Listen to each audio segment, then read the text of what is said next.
That's a really good question. I don't know the answer to it. I don't know. For real, I don't know. How would I know the answer to that? What do you mean by that? Why not? Why not? Why are you asking me that question? Because perhaps there are no good answers, only good questions. In the United States, they have a saying, ask a Jew a question, and he answers with a question. So if you ask a Jew, how are you feeling? He says, well, what do you mean? Physically, financially, spiritually, marital relations? How can I answer your question? I don't know what you mean. Yeah, I never meant to ask you anything. Just leave me alone. But there is this thing. Ask a Jew a question, he'll answer with a question.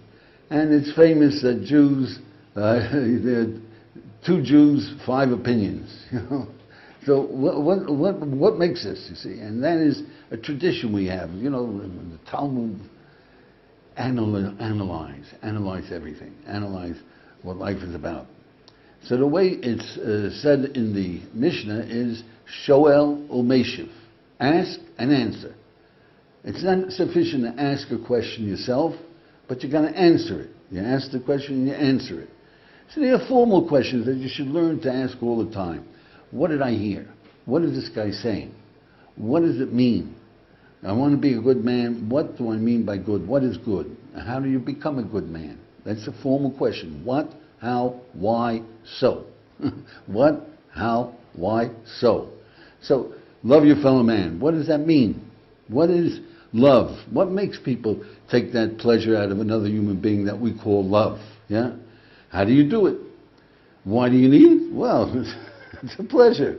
So, what are you going to do about it? Yeah? That's formal questions that lead you to answers. But there are questions of opportunities. There are questions like a contradiction. How can you love everybody? There's evil people in this world. Love every man. Come on. It's a good question. Now, think of an answer. Don't just, the question is just a halfway mark. How can you love evil people? You know, their parents love them, yeah? Their friends love them. What is it that they love? They don't love the evil. Nobody can love evil. But they find some virtues in them. The most evil man in the world, you got to understand, a terrorist, is willing to sacrifice his life to do what he thinks is right. I mean, you got to admire that, yeah? The evil comes from some other aspect of him. Well, should you really love a terrorist? I mean, you got to kill the guy. You got to defend yourself. You're right. But at the same time, you got to ask the questions and answer the... So, you know, when somebody's attacking you, even if he's an innocent, if he's attacking you, you got to hit him, hate, kill him, yeah? Once you have him on the ground and you took away his knife, you give him one more kick, and you're an animal like he was, yeah? So you see that, you know that you do love the guy, but right now, when he's attacking, when he's in this mode, you have to use a different button. Kill this guy. He can destroy wonderful things. He can destroy life. You got to hate him. But as soon as he's incapacitated, can't hurt you anymore, that's the time to use what is good. That's the only way we'll reclaim them.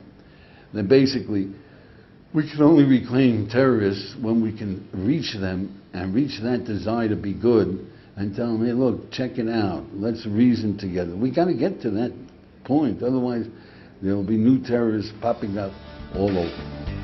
Why do Jews answer questions? I'm not sure. Why do Jews answer questions with more questions? Sometimes they don't know, stalling for time. Happens sometimes. Jews answer questions with more questions because they realize that there might be more than one answer to a question, and there might be many questions that are affiliated with one question. That's part of our basis for our religion. We're supposed to ask questions. I don't know, just to make life difficult. Well, I don't know. I guess it gives them time to think of a good answer. Because a good question's better than a good answer, my friend. So, analyze everything. There's a discipline of analyzation with don't use a word until you have a definition. What are you talking about? What did the man say to you before you answer him? Those are discipline questions that you can use on anything. How do I use this piece of wisdom? Why do I need it? What, how, why, and so. And what are you going to do about it?